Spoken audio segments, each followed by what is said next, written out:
आहे की काँग्रेस या राज्य काही तांत्रिक कारणामुळे विकास सर यांचा आवाज आपल्यापर्यंत पोहोचू शकत नाही. मी पुन्हा एकदा मकरंद सर तुमच्याकडे येणार आहे. विकास सरांनी जे आता मुद्दे डिस्क्राईब केले त्या विश्लेषणावरती त्यांनी असं सांगितलं की जो काही एक्झिट पोल काल जो आपल्याकडे आला त्यातल्या 1-2 जागांमध्ये काहीतरी याचा फक्त परिणाम होऊ शकतो. इतर ज्या जागा आहेत त्या आपल्याला म्हणजे अर्थातच जो काही एक्झिट पोल आहे त्यानुसार हा निकाल लागू शकतो. आपण कसं पाहता या विश्लेषणाकडे? नाही, मी नेहमी असं म्हणतो की एक्झिट पोल आणि एक्झॅक्ट पोल या दोन्हीमध्ये अंतर असतं. हा. आणि काही वेळा एक्झिट पोल चुकलेले आहेत ते आपण अनुभवलेलं आहे. लोकसभा निवडणुकीत आपण सगळ्यांनी तो अनुभव घेतलेला आहे. विधानसभेत पण तो वेगळ्या प्रकारे अनुभव घेतलेला आहे. त्याच्यामुळे ज्या निवडणुकांचे निकाल आपल्या हातात आता 3 तासांनी येणार आहेत, 3-4 तासांनी, आणि ज्याचं आपण अधिक चांगलं विश्लेषण करणार आहोत, त्यामुळे त्या एक्झिट पोलच्या पलीकडचं जे काही आहे ते आपण लक्षात घेतलं पाहिजे की 29 महानगरपालिकांमध्ये मुंबई महानगरपालिकेची लढत ही अधिक चर्चेतली आहे आणि अधिक केंद्रबिंदू झालेली आहे. त्याचं कारण असं आहे की देशाची राजधानी आहे आणि दीर्घकाळ मुंबई महापालिकेवर शिवसेनेची सत्ता होती. ती शिवसेनेची सत्ता जाणार आणि परत एकदा नुसतं शिवसेनेची सत्ता जाणार आणि भाजपा महायुतीची सत्ता येणार का, हा मुद्दा नाहीये.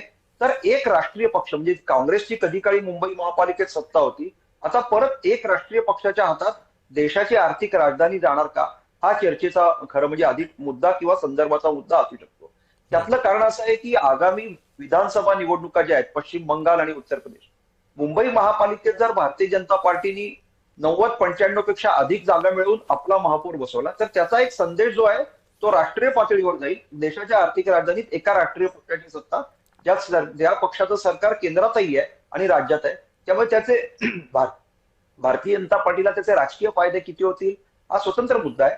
पण याही एक त्याचा सगळ्याचा मुद्दा आहे आणि त्यामुळे झालं काय की उरलेल्या 28 महापालिका तुलनेत कमी चर्चेत राहिल्या आणि 29वी जी महापालिका आहे म्हणजे मुंबई महापालिका ती अधिक राहिली. आता भारतीय जनता पार्टीच्या एकूण त्या सगळ्या निवडणुकीच्या धोरणाचा तोही एक भाग होता का किंवा त्यांना ते सोयीस्कर ठरणार आहे का, अशा प्रकारे एक महापालिका अधिक चर्चेत ठेवून अन्यत्र प्रचार करण्याला त्यांची जी काही यंत्रणा होती ती, तेव्हा तेही बघावं लागेल. त्या सगळ्याच परिणाम आता एक्झिट पोल ते एक्झॅक्ट पोल मध्ये आपल्याला दिसून येऊ शकतो.